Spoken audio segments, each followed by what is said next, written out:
Volume 10 of Overlord, I would say, is a much more relaxed volume when it comes to the overall progression of the story and the grand scale of what is going on. There are definitely some memorable moments in this volume, and I've got to say, there are definitely moments when I am chuckling and smiling to, no ends because of some of the amazing and funny scenes that transpire in this volume. But this is also a very relaxed volume, as I just previously said, as this is sort of the calm after the big storm that happened with all that transpired in the previous volume with Ainz taking over a particular kingdom and becoming the Sorcerer King or Kingdom, and sort of showing the world his power and what he is capable of doing. And now we kind of go into this more politics game where Ainz is sort of playing a little bit more of a chess game and trying to play at different political points, trying to gain legs up, trying to use Albedo out there to try and get, allies and push things into motion so that they're at a better diplomatic point. This can be seen as a bit boring, especially if there was ever a season 4 of Overlord. This would be seen as a much more, I would say, boring volume, but nonetheless I still enjoy it because it really highlights what's going on in the back end, the corruption, the different, people that have gained power because of Ainz's grand influence. You've got this new noble that's been introduced named Philip. He's definitely gained quite a large ego and believes that he has a chance at marrying Albedo because he believes that she's in love with him. How he got that idea baffles me still, even though of course the light novel kind of shows this sort of delusioned man that believes that he has a chance at something that you can obviously see that he is just grasping at straws, and he believes he is being blessed somehow because his two brothers have died thanks to Ainz, and that's the only reason why he likes Ainz, is because of him being put in a better position because of the war that's transpired between Ainz and of course the kingdom. And so this whole big war has definitely put in a power vacuum. New people have risen to power, some people have fallen, and some people have gained more power when they already had gained power. And I would say some of the people that have mainly just sort of mellowed out and stayed in the same position are people like Rainier, but we all know that she is playing a very long-term game, and she knows exactly what she is doing, and she has a bigger, grander plan in motion. And there are definitely some really interesting things that are going on with her and Albedo, not just girl talk, but the what's in the box. There is definitely a lot of interesting theories at what could be in that box. Now, with everything sort of transpiring and Albedo being sent out there to sort of do a little bit of diplomatic measures, she's going out there, she's trying to sort of work her way through, of course, definitely drawing some eyes on her because of her unique appearance and of course her beautiful sort of look definitely draws in, I would say, a lot of positive and negative eyes, a lot of people jealous and a lot of people believing they have a chance with her or are going to attempt due to their lust for such a beautiful woman as is Albedo. At the same time, she definitely has a lot of influence already with the kingdom, especially with the 8 fingers and the woman that they have sort of convinced so nicely to say to work for them. And I definitely got to say, when you get into that section, you notice that this woman is very frail, very fragile because of the torture that she's gone through. And even though this noble douchebag, Philip, sort of looks at her and goes, oh, you're a little bit frail, etc., etc. And I don't think he really grasps what's going on because he's very gullible. He's more fixated on himself and not trying to look at the bigger picture. I mean, it's very obvious that there's a lot of big things going on. I mean, you don't need to be an Einstein, but that's kind of the funny part about it, is that Philip's so self-absorbed and he's so close to finding some interesting secrets out, but again, he's too fixated on himself to see the bigger picture. But of course, the woman from the 8 fingers, she is absolutely petrified, and when Philip touches Albedo and Albedo gets so angry and frustrated, this woman is panicking. She thinks this is the end. She's gone back to the torture chamber to re-go through that education, even though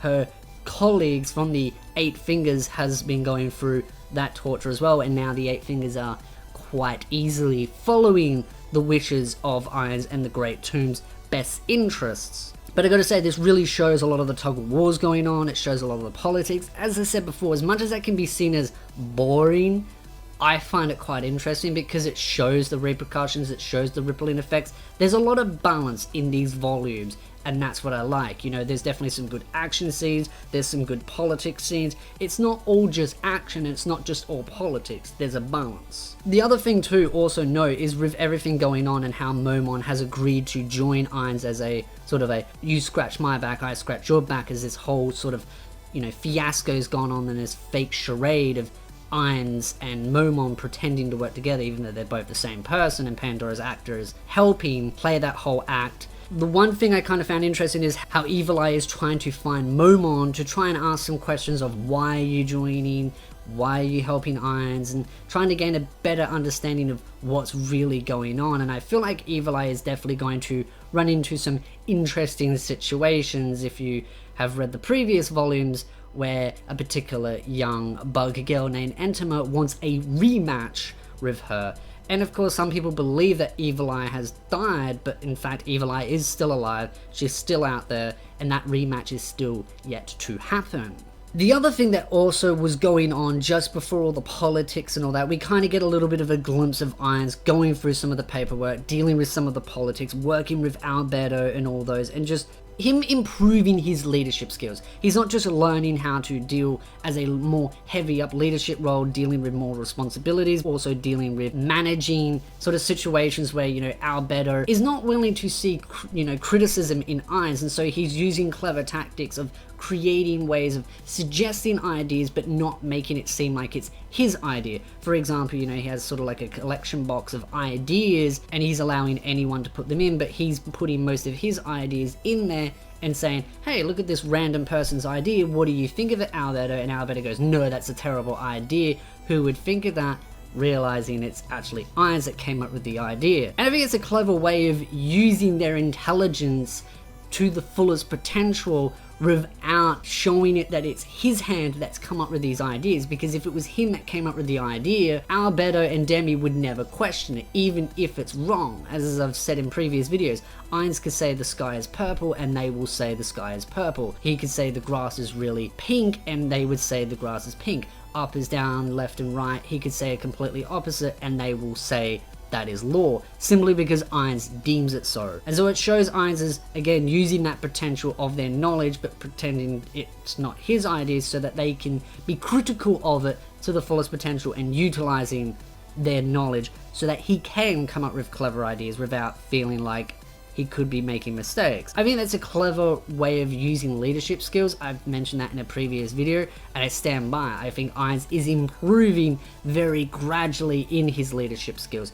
He's working to improvise. Though there's definitely situations where he's still got much room to improve on, especially, you know, when you get the lovely little elf twins coming in and them sitting on Ainz's lap and then realizing, oh, you know, Albedo also wants to sit on the lap, and then him saying, well, you know, they're sitting on my lap because they're kids, and then she's starting to act like a baby, making goo goo gaga noises. I just thought that was really funny. You know, Albedo is willing to demoralize herself so much for an opportunity to sit on his lap. It's quite funny. It just, for me, it's cute, it's funny, but it kind of makes Albedo seem so unsophisticated that she just would do something so stupid just for a little bit of attention. But it's still adorable. I still love Albedo for those fun moments. But I gotta say, the one highlight, the one moment I really, really love from this volume, other than another scene that I'll talk about after, is Pandora's actor asking Ainz if he can call him Dad. I thought that was really cute, but kind of sad as well, because Ainz said, you know, if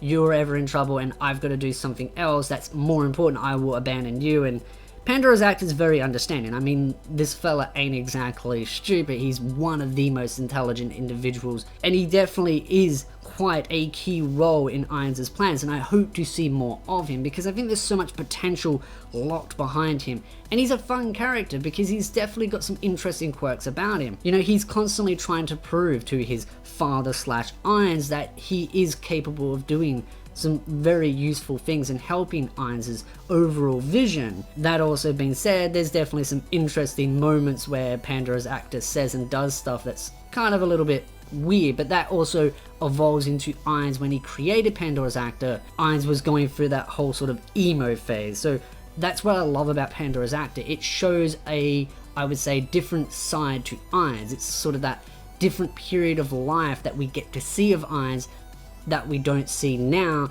in the new world itself. And the other thing that I really like, and I feel like it really adds a lot more opportunities for world building, is Ainz's overall vision to use the Adventurers Guild, you know, bring it into his sort of grand empire or kingdom that he's establishing, and use them as a way of hiring them out to go and explore.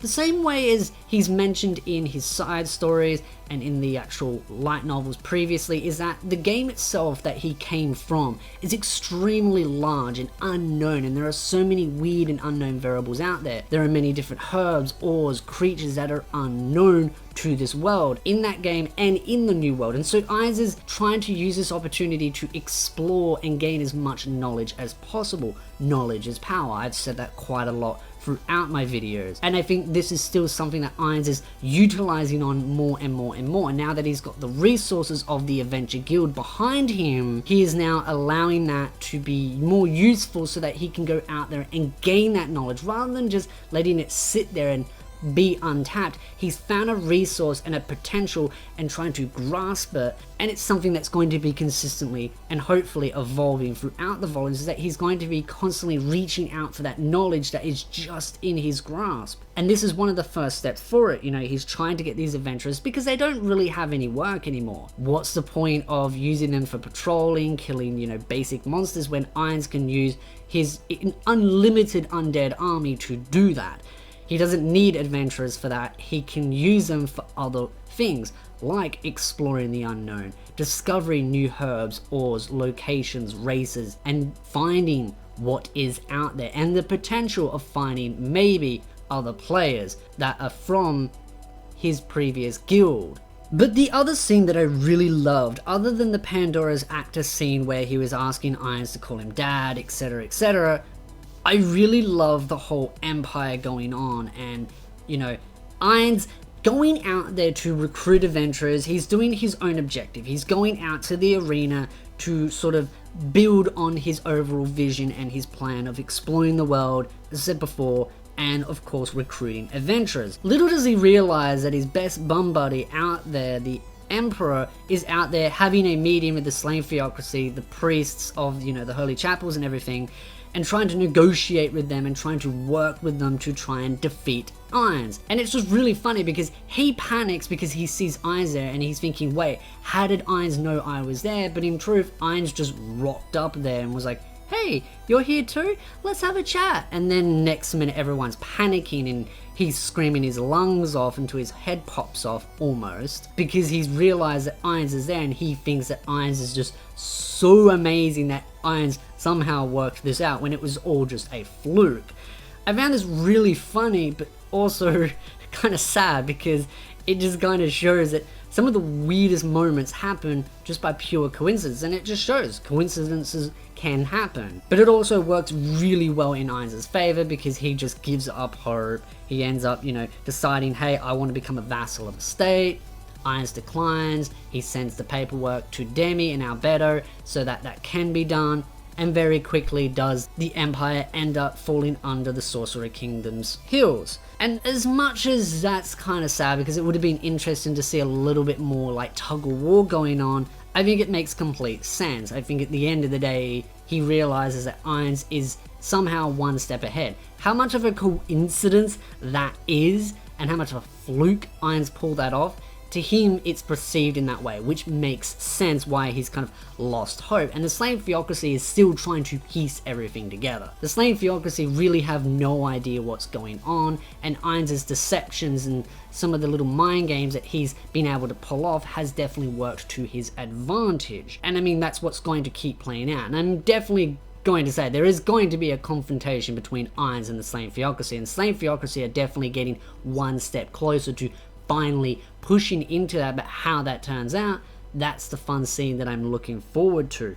But with the whole arena, I found it kind of nice. You know, Ainz goes out there, he ends up fighting this giant creature, and they make this little deal. You know, he says, oh well, I'll eat you, Ainz, if I win. And he goes, well, you'll join me if I win. Ainz ends up killing him and then resurrects him in front of everyone to kind of show just how powerful Ainz is. And that's when Ainz does his whole recruitment, because the big issue is that none of the adventurers are in his city, because one, they're scared, two, there's no work. At the end of the day, there's no incentive to be there if you're absolutely scared of Ainz, and if there's just no work available. The only people that are sticking around are those that are loyal to Momon. It's good to see that Ainz is trying to negotiate and work with people and show, hey, yeah, I'm a bit scary, but hey, I'm willing to work with you. I've got some work for you. If you do this stuff for me, I'm gonna pay you well. Let's explore the unknown and see what we can find. I think this volume really highlights the potential that could be coming, and I really hope and look forward to seeing maybe side stories, maybe a mini spin-off series. I would love to see more of what is out there and the unknown. Maybe following a bunch of adventurers that are recruited by Ainz, that Ainz takes a bit of a shine into, that are very loyal and close to Ainz. I want to see more of this world. I want to see what this author has envisioned as that, because I find it very fascinating and interesting how this author has described and built this world and all the different pieces moving. I like it, and I really enjoy reading the light novel series of Overlord because of that. So again, I'd love to know your thoughts in the comment section down below. What did you like about volume 10? What would you like to see going further on when it comes to the discovery? Would you just rather just see more of Ainz, or would you be okay with seeing some more of Ainz, but of course seeing some other stories that involve other Avengers that are loyal to Ainz? Maybe some NPCs that are going out there and exploring on Ainz's behalf. Maybe Ainz decides to go out there and explore himself while other people are doing the back end, politics part, like Albedo and Demi. Love to know your thoughts in the comment section down below. What are your thoughts about volume 10? And if you like this video, hit the like button, subscribe for more anime content, and I will see you, beautiful nerds, in the next video.